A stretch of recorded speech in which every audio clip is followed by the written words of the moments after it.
Kembali lagi ke channel Juragan Soal Sulit. Ya, perkenalkan, nama saya M. Julifanda Mukarom. Di sini saya mau membahas soal-soal tentang suspensi dan tune up. Ya, langsung saja menuju soal-soalnya. Kita mulai soal yang pertama, yaitu torsing bar spring pada sistem suspensi berfungsi sebagai berikut. Yang pertama, A.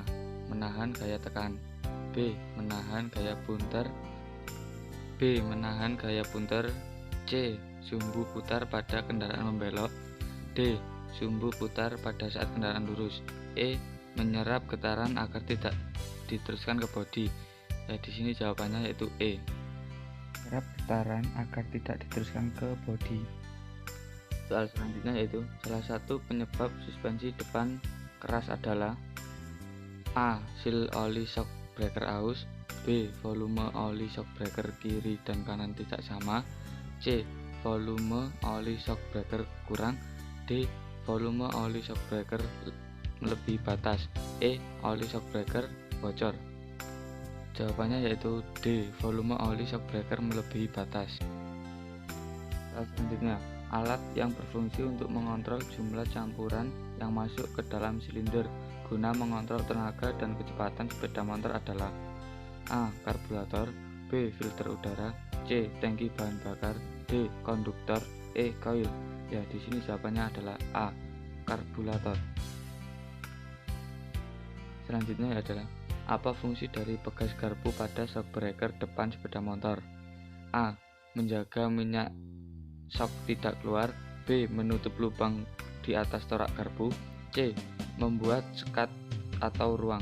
D. Berguna untuk menahan gerak torak ke atas. E. Meredam kejutan dari roda. Ya, di sini jawabannya yaitu adalah A. Menjaga minyak shock tidak keluar.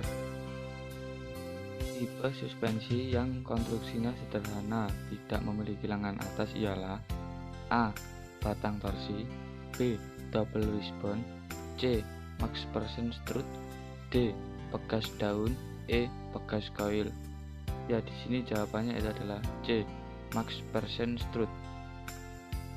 Selanjutnya adalah shock absorber yang hanya memiliki satu silinder tanpa koil, yaitu A. Single action. B. Single tube. C.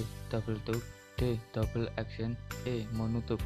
Ya, di sini jawabannya itu adalah E. Monotube. Apa yang terjadi jika saringan udara kotor? A. Penggunaan bahan bakar boros. B. Asap knalpot berwarna putih. C. Penggunaan bahan bakar irit. D. Campuran cenderung miskin. E. Asap knalpot mengandung air. Ya, di sini jawabannya adalah A. Penggunaan bahan bakar boros. Selanjutnya adalah alat ukur yang digunakan saat penyetelan katup, yaitu A. Feeler gauge. B. Dial bore gauge. C. Vernier caliper. D. Roll meter. E. Dial indicator. Jawabannya ini adalah A. Feeler gauge. Apa fungsi sirip pendingin udara? A. Menyesuaikan bentuk mesin. B. Mempersempit permukaan penampang pendinginan. C. Menjaga agar panas tidak cepat hilang. D. Menambah bobot mesin. E. Memperluas permukaan penampang pendinginan. Ya, di sini jawabannya itu adalah E.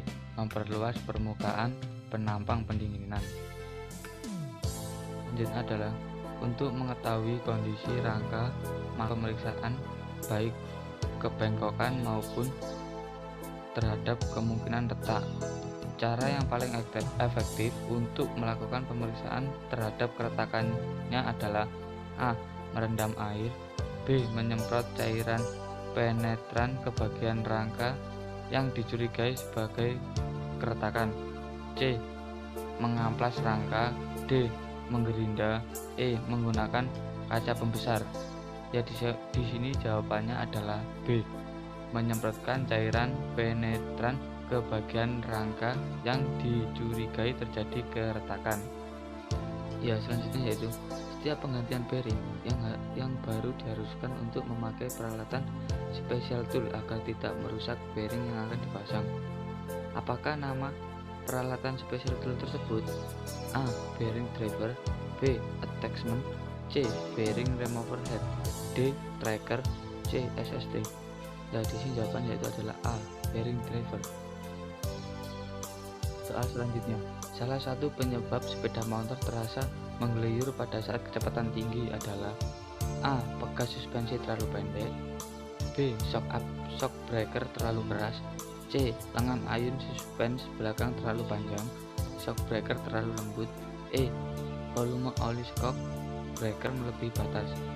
Ya, di sini jawabannya yaitu adalah D. Shock breaker terlalu lembut. Soal selanjutnya yaitu adalah, apakah kegunaan oli shock breaker? A. Meredam kejutan pada shock absorber, B. Melumasi komponen mesin motor bensin, C. Media pengisian sistem rem model hidrolik, D. Melumasi komponen transmisi otomatis, E. Melumasi shock absorber model teleskopik. Ya, di sini jawabannya itu adalah A. Meredam kejutan pada shock absorber. Selanjutnya, jenis suspensi depan yang paling banyak digunakan pada sepeda motor cup adalah A. Bottom link, B. Teleskopik, C. Monoshock, D. Spring, E. Multilink. Ya, di sini jawabannya itu adalah B. Teleskopik. Selanjutnya adalah, berikut ini adalah cara pemasangan pegas shock absorber yang benar, kecuali A. Ujung pegas yang mengecil dipasang di bagian bawah, B. Pangkal pegas dipasang di bagian atas, C. Ujung ulir pegas yang lebih renggang dipasang di bagian bawah, D. Ujung ulir rapat dipasang di bagian atas, E. Ujung ulir rapat dipasang di bagian bawah. Jawabannya adalah E. Ujung ulir rapat dipasang di bagian bawah. Nah, di bawah ini merupakan jenis-jenis suspensi sepeda motor kecuali A. Telescopic fork, B. Flunger rear suspensi, C. Rack and pinion, D. Parallel fork, E. Telescopic upside down. Ya, di sini jawabannya itu adalah C. Rack and pinion. Selanjutnya yaitu, ditinjau dari penempatan mekanisme katitnya, engine terbagi menjadi kecuali A. Overhead camshaft, B. Overhead valve, C. Overhead crankshaft, D. Double overhead camshaft, E. Jawaban A, B, dan D benar. Ya, di sini jawabannya itu adalah C. Overhead crankshaft. Soal selanjutnya, jenis suspensi apa yang banyak digunakan pada sepeda motor sisi kecil sampai dengan sisi sedang? A. Monocross suspension, B. Unit swing tip, C. Suspensi teleskopik, D. Swing arm tipe, E. Suspense bottom link. Ya, di sini jawabannya itu adalah C. Suspensi teleskopik. Soal selanjutnya itu adalah, fungsi suspensi adalah seperti di bawah ini kecuali A. Menghantarkan gerakan roda dari kendaraan ke jalan, B.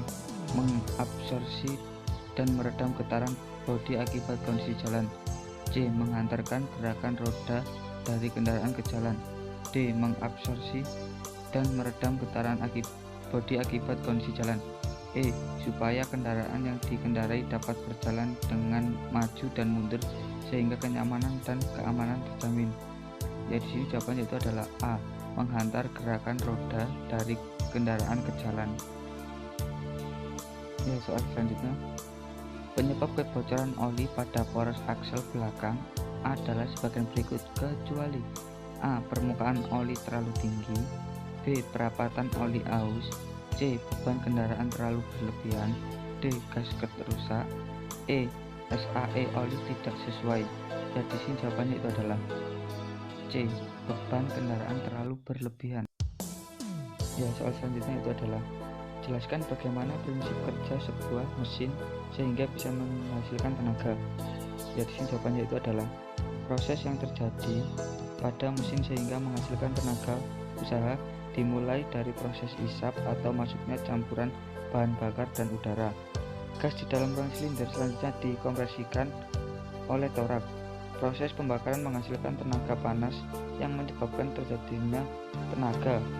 Proses buang terjadi yaitu pada saat torak bergerak lagi dari TMB ke TMA dan katup buang terbuka.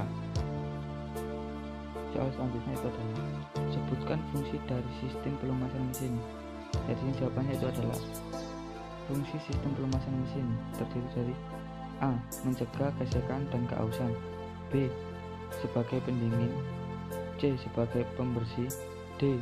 Melindungi tumbukan, E. Meredam suara kerja komponen, E. Membuat sebagai perapat dan komponen-komponen yang bergerak. Ya, soal selanjutnya itu adalah sebutkan prosedur tune up pada bagian mesin sepeda motor. Yaitu dari sini jawabannya itu adalah pemeriksaan dan penggantian oli, membersihkan saringan udara dan bahan bakar, pemeriksaan dan penyetelan busi, pembersihan karburator, penyetelan katup, penyetelan campuran bahan bakar atau putaran mesin, penyetelan kebebasan kopling manual. Soal selanjutnya itu adalah pada sirkuit primer terdapat baterai sebesar 12 volt dan tahanan 3,4 ohm. Apakah sirkuit primer tersebut memenuhi spesifikasi? Ya, di sini jawabannya itu adalah I max sama dengan V per R sama dengan 12 per 3,4 sama dengan 3,5. Maka arus yang mengalir pada sirkuit sebesar 3,5 ampere. Hal ini sudah sesuai dengan spesifikasi karena menghasilkan